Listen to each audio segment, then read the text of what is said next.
When was the last time you did a jump? When was the last time you did something explosive? When was the last time you did something athletic? There is 4 main parts of going to the gym. The first is strength training, which most people do a lot of. Cardio training, which people do some of. Mobility training, which people do a bit of. And then there is plyometric training, which people don't do any of. And that presents a unique opportunity. It's very low hanging fruit. You're currently doing 0 exercises that are plyometrics. And when you increase that by 1 exercise, you are doing 100% more work, which is good, isn't it? Well, actually, is that true? I don't know the maths. I think if you're doing 1 exercise and then you start doing 2 exercises, that's 100% more.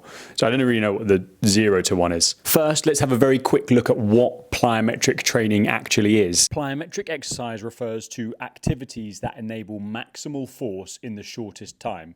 The purpose of plyometric exercise is to increase power. When used correctly, plyometric training has been shown to improve production of muscle force and power. When you think of how athletes train, you are drawn immediately to strength and conditioning. I always think of Usain Bolt doing those power clean. Most people get injured because they expose themselves to something that they're not used to. It's very rare that you see someone just doing something about their normal day and suddenly they, tear a hamstring. It's they think, oh, great, I'm going to start sprinting, and then they do a sprint session and then bam, Achilles. See ya, sayonara, have a good day.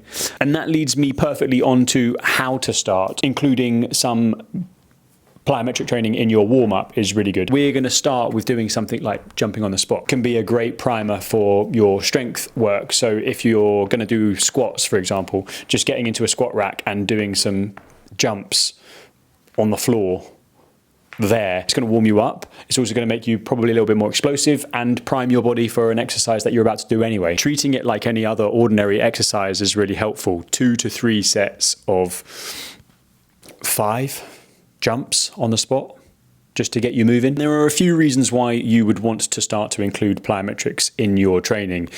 The title of this video is Be More Athletic. And by doing things that are going to make you more explosive and more powerful, that is ultimately going to make you more athletic. It's really quick.